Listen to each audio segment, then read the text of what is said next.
Welcome to YSM news. YSR Congress party అధ్యక్షుడు YS Jaganmohan Reddy 2017లో నిర్వహించిన plenary సమావేశంలోని తాము అధికారంలోకి రాగానే అమ్మ ఒడి పథకం తీసుకువస్తున్నామని చెప్పారు.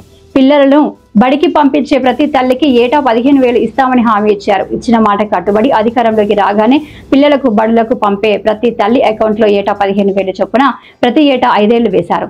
అమ్మ ఒడి పథకాన్ని కాపీ కొట్టి ఆ పథకానికి పేరు మార్చి ఇప్పుడు ఆ పథకం లోకేష్ ఆలోచనలో నుంచి వచ్చిందని ఎలా చెబుతున్నారు చంద్రబాబు.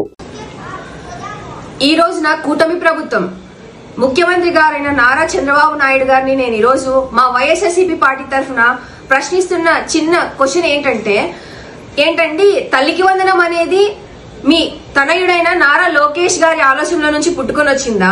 అసలు మీరు చెప్పుకొని తిరుగుతుండేది ఏంటండి? మీ తల్లికి వందనం అనేది నారా లోకేష్ గారి ఆలోచనల నుంచి పుట్టుకు వచ్చిందని చెప్తున్నారే, అసలు ఇది పద్ధతేనా? మీరు ఇంత అనుభవం పెట్టుకుని ఒక ముఖ్యమంత్రిగా ఇలాంటి అబద్ధపు ప్రచారాలు చేయడం అనేది ఎంత మాత్రం సమంజసమో మీరే ఆలోచించుకోవాలా. కూటమి ప్రభుత్వం 2017 సంవత్సరంలో మా అధ్యక్షుడైన వైఎస్ జగన్మోహన్ రెడ్డి గారు జరిపిన ప్లీనరీలో అమ్మఒడి అనే పథకాన్ని నేను ముఖ్యమంత్రి అవగానే తీసుకుని వచ్చి బడికి వెళ్లే ప్రతి ఒక్క పిల్లాడి తల్లి అకౌంట్ లోకి 15,000 చొప్పున నేను వేశాను అనే మాట ఆ రోజు ఇచ్చారు ఆయన 2017 ప్లీనరీలో.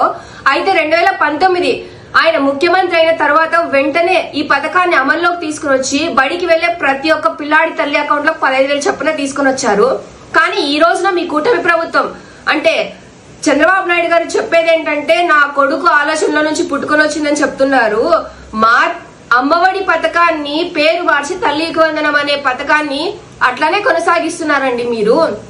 ఇది కేవలం మన ఉమ్మడి ఆంధ్రప్రదేశ్ లోన ఏదైనా ఒక పథకాన్ని తీసుకుని వచ్చి ప్రజల సంక్షేమం కోసం కోరుకునే వ్యక్తులు ఎవరు అంటే మా వైఎస్ రాజశేఖర రెడ్డి గారు, అలాగే తన కుమారుడైన వైఎస్ జగన్మోహన్ రెడ్డి గారికి ఒక్కటే సొంతం అవుతుంది. ఇది ఖచ్చితంగా ప్రతి పేద ప్రజలకు తెలుసు. అలానే మీరు ఇప్పుడు తల్లికి వందనం అని చెప్పుకుంటున్నారు కదండి, మీరు ప్రభుత్వం వచ్చాక ఆ సంవత్సరం ఒక్క తల్లి అకౌంట్ లో కూడా రూపాయి పడుకోకుండా చేశారు.